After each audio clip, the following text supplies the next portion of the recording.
Bonjour et bienvenue, c'est The Perso Simon. Aujourd'hui sur les mathématiques, nous allons parler, et d'ailleurs je vais vous apprendre si vous ne savez pas, à effectuer une division avec une virgule dans le dividende. Donc déjà, si vous ne savez pas ce que c'est que le dividende, on va rappeler un peu quelques morceaux de vocabulaire. Je vous ai fait un petit schéma ici. Ici, c'est le dividende.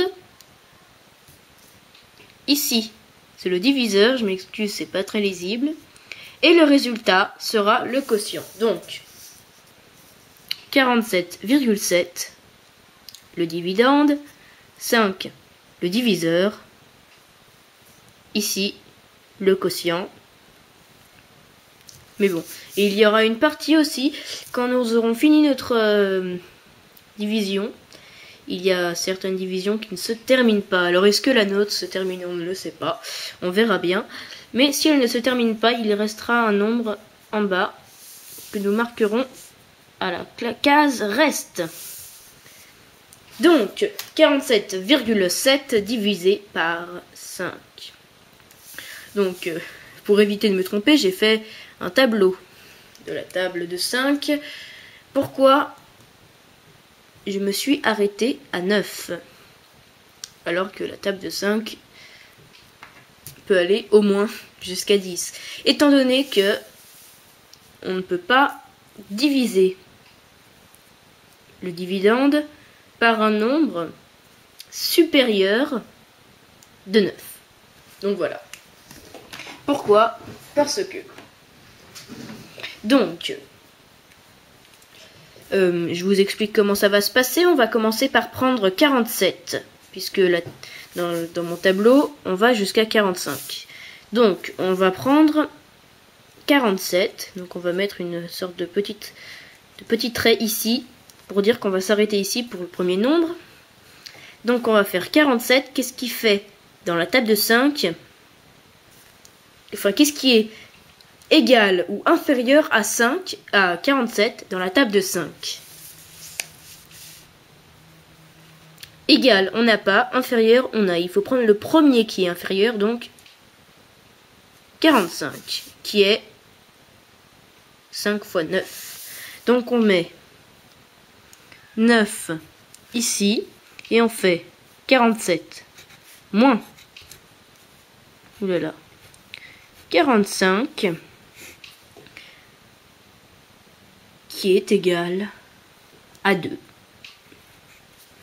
Voilà, donc jusqu'à maintenant, nous avons effectué sans encombre le début de notre opération. Mais maintenant, ça se complique un tout petit peu. On va devoir descendre ce chiffre, c'est-à-dire le 7, ici. Pour pouvoir faire, dans notre tête, qu'est-ce qui est égal ou inférieur dans la table de 5 à 27. Sauf que le 7 est derrière la virgule. Et dès que nous commençons à utiliser un nombre derrière la virgule, il faut rajouter une virgule ici. Voilà, c'est la règle. Donc maintenant qu'on a rajouté notre petite virgule ici, on peut descendre, changer de stylo, on peut descendre notre 7. Et donc, qu'est-ce qui est égal ou inférieur à 27 dans la table de 5? Rien n'est égal, mais quelque chose est inférieur. Donc, nous choisissons... attendez. C'est 5 fois 5, donc ici, on va ajouter pas 2, mais 5. Excusez-moi, hop. 5. Donc 27 moins 25 qui est égal aussi à 2. Sauf que là, on reste bloqué. Si vous avez bien compris le principe du reste, vous me direz, mais on doit dire que c'est fini et que 2 est le reste. Mais non. On peut continuer notre division. Il suffit de, après la virgule qui est là, après le 7 même, rajoutez un 0. Il faut bien faire attention quand vous rajoutez votre 0, de bien regarder s'il y a déjà une virgule ici. S'il n'y a pas encore de virgule quand vous rajoutez votre 0, pensez bien à la rajouter parce que sinon le résultat sera mauvais. Donc 0, une fois qu'on l'a rajouté, on le descend. 20. Qu'est-ce qui fait 20 ou qui est inférieur à 20 dans la table de 5? Nous avons un nombre égal. 5 fois 4 qui est égal à 20. Donc je rentre le 4 ici, qui est égal à 20, moins 20, il nous reste 0. Alors, voilà. Il faut penser que, si vous vous souvenez plus de quel nombre il faut mettre ici, hein, il faut bien savoir que c'est 5 fois 9, 5 fois 5, 5 fois 4. D'accord? Voilà. Donc, c'est bon. Et donc, notre division est égale à 9,54. Voilà. Le quotient est